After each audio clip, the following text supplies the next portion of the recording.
Let's talk.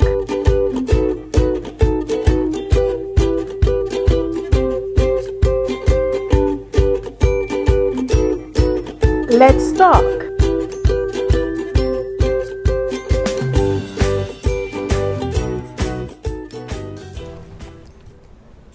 Hello and welcome to Let's Talk with me, Alicia Ali. We are talking about the groundbreaking Escazú Agreement and what it means for St. Lucia. For those of you who don't know, the Escazú Agreement is the first of its kind in the Western Hemisphere, and it deals with environmental, human rights and protection. To help me talk about it, we have Danielle Gordon and Kate Wilson from the Department of Sustainable Development. I'm sorry about that.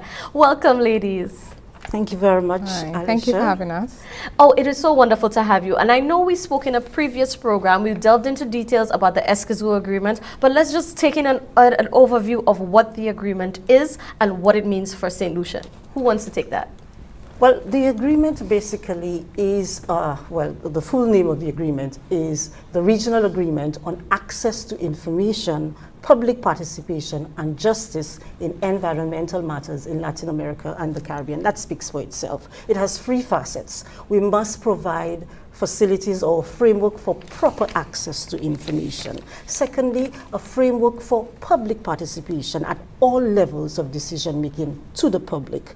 And thirdly, access to justice. So cost issues, legal standing issues, all of that we need to develop a framework, and that is for environmental matters, not only in St. Lucia and the Caribbean, but in the Latin American countries as well. Okay, and now we talk about access to information. Now I know there is an NEIS. Now Danielle, that's you. Can you tell us what the NEIS is and what it's about? Okay, so the NEIS is a reporting system, is a National Environmental Information System. It comprises of a common data storage facility where you have 17 agencies, both private and public, that have agreed via an MOU to upload data that is critical to report on the progress of the implementation of our multilateral environmental agreements. That data is based on indicators that are specific to the conventions that speak to biodiversity, climate change, and desertification.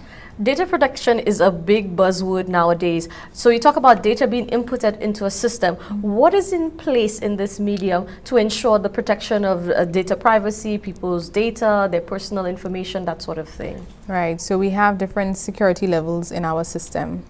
While, of course, the Department of Sustainable Development, we have a webmaster who's the central administrator of the system. But we also have MEA focal points, and these are the various agencies that I referred to previously, and they are the only agencies, as well as Department of Sustainable Development, that is able to upload data to the system. And the data uploaded is curated by someone within their agency and uploaded by someone else. So the public or any other agency that is not a focal point would have access to, yes, the raw data, but they cannot manipulate it on the system, but they can also access the reports that are generated by the NEIS. And this system ensures the longevity of that information, because you know we have a tendency in our society to reinvent the wheel sometimes. Yes, right. So it's there, it's all stored on our storage facility. That is very reassuring. Now, we talk about environment, and again, climate action is a buzzword. It is part of our Sustainable Development Goals and the 2030 Agenda. And we hear a lot of these sorts of conversations happening around COP, which is the Conference of the Parties. Yes. Is COP part of this agreement? How does that work? Well, this agreement has provisions for the establishment of a secretariat, and that secretariat will be doing its administrative and contractual duties through the through its Conference of Parties. Now, if this agreement, the Escazú Agreement requires either ratification, approval, or ascension of 11 countries. So, and the 90th day after the 11th instrument bit of ratification, approval, or ascension is deposited, it comes into force. So when that agreement comes into force, there needs to be a mechanism by which the agreement is implemented. And the Secretariat is going to be the United Nations Economic Commission for Latin America and the Caribbean, which is UNECLAC. And they are supposed to, after 1 year after entry into force, they are supposed to convene the Conference of Parties. What is the Conference of Parties? What is it important. Why is it important? That first meeting must discuss and adopt by consensus the rules of procedure in terms of implementation of the agreement. And it should, in particular, develop modalities for the participation of the public. So what do we mean by that? So that the public can have a voice, either through recommendations or through communications, to have some sort of voice. Also to be able to perhaps select members who will sit on say, the compliance committee, or members who might be part of the secretariat, but to allow the public effective participation. And now I know I really wanted to tackle this, because with all the things that we need to do, we need to have money to do this, Absolutely. right? But we're going to talk about money because we're due for a break right now. We're going to talk about money after the break. So viewers, join us as we talk about how are we going to fund all of our implementation obligations. Stay tuned. We'll be back in a moment. One of the 8 universally accepted rights of the consumer is the right to safety. This means that consumers must have the right to be protected against products, production processes, and services which are hazardous to life or health. Such products and services must meet established national standards. These standards give the consumers the assurance that the product is safe for use or consumption.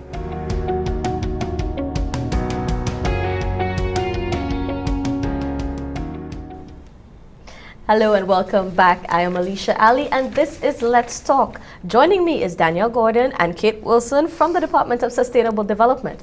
Just before we went to a break, we're going to talk about money. Kate, we have heard about all these wonderful things that we want to achieve. Daniel spoke about this wonderful information system. We have so many obligations to meet. How are we funding this? Okay, well, I can speak to the funding of the Escazú agreement. I'm sure Ms. Gordon, Danielle, is going to tell you about how she's going to fund the NEIS. But with the Escazú agreement, it has a provision in the text for the setup of a voluntary fund. And the term voluntary tells you that countries which are signatory or who have ratified the agreement should contribute towards that agreement. Now, there was a recent meeting held in Costa Rica, October the 11th to the 12th of last year, 2019. It was the first meeting of countries signatory to that agreement. And at that meeting, the voluntary fund was discussed. And the Chief of Sustainable Development and Human Settlements Division at ECLAC, which is the technical secretariat for this agreement, Mr. Jose Luis Samaniego, he said that there will be 2 tracks for funding. Both of them are related, but they are separate in the sense that the first track is going to deal with budgetary funding for the development of the secretariat.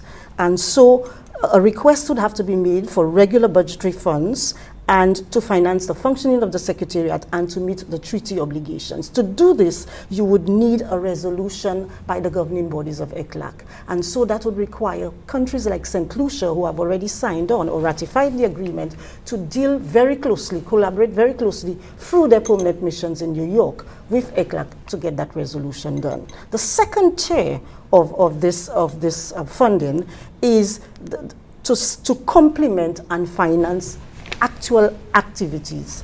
And so what would happen is that the countries would have to determine incentives to encourage voluntary contributions as well as the parameters of these contributions.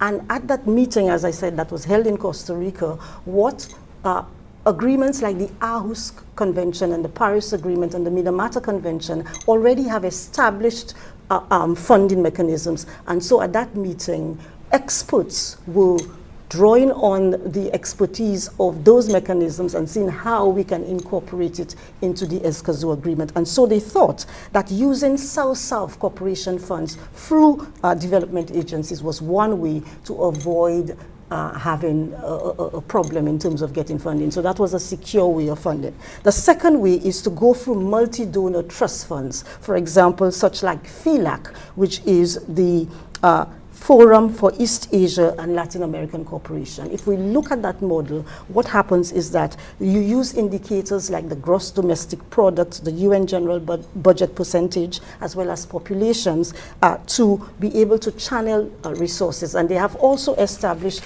what is known as a resource mobilization strategy. And that resource mobilization strategy is country run. Under the Minamata Convention, they do not just accept financial contributions, they also accept in-kind contributions as well as expertise. And so that is one way we can model the fund as well.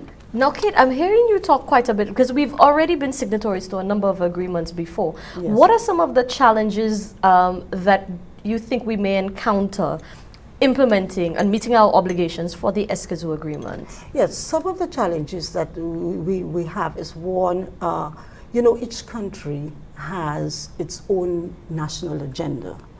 This agreement is a regional agreement, and one of the challenges may be what might be a priority for St. Lucia may not necessarily be a priority for, say, St. Vincent. So we are hoping that the Escazú Agreement will get the countries speaking in a united way, so that we can, whilst we are still putting our national priorities first, but we can look at the benefits that we can get on a regional and international basis. So we don't just be insular, that we don't just think of ourselves, but we think of the benefits on a national and international, on a regional and international level. So Daniel, I want to come back to you because again, you're the data information person here, right? And we all know with the collection of data, there tends to be gaps sometimes. And so can you tell me, do you foresee any gaps? Are there any gaps? And how do we close the gaps?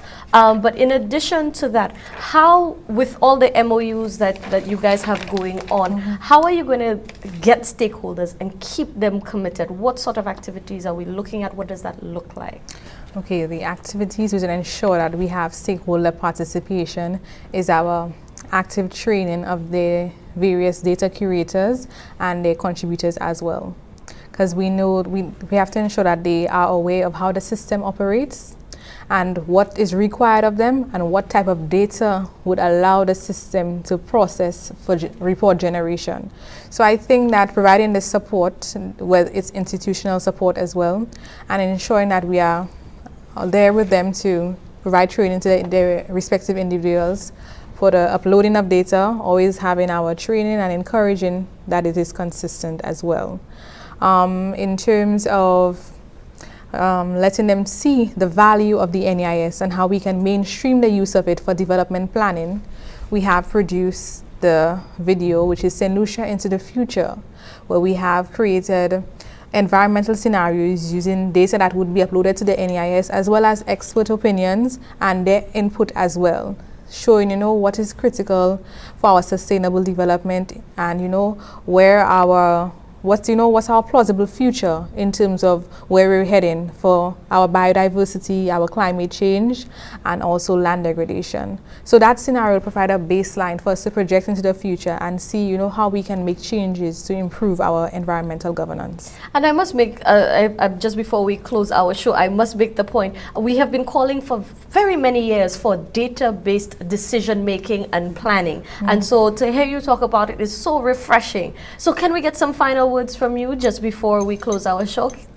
Kate, we'll start with you. Yes, Alicia, what we want to say is we want everybody to join the conversation. There are so many provisions in the agreement that deals with compliance, which we will be going out into the schools. We have spoken with Dr. Felix at Sir Arthur Lewis Community College, who is teaching a course on sustainable development, a very hands-on course. So we're asking everybody to come, go onto the ECLAC website, download a copy of the agreement and engage us. Ask us questions. Let us get the conversation going, because at the end of the day, ratification is important. Ratification must happen now. Okay, I also concur with Kate as well, and I'd like to let you know that the project will be embarking on a very robust public awareness campaign, and we want to encourage persons to participate, be involved in ensuring we have a sustainable St. Lucia. Thank you so very much, Kate. Thank you, Danielle. And thank you so very much, viewers. This has been Let's Talk. And on behalf of all of us here at the Government Information Service and the Communications Unit in the Ministry of Education, Innovation, Gender Relations and Sustainable Development, I'm saying I'm Alicia Ali. Stay tuned. It's been wonderful. It's just been wonderful. It is. Yes. It has been. Let's talk. Oh, you're laughing for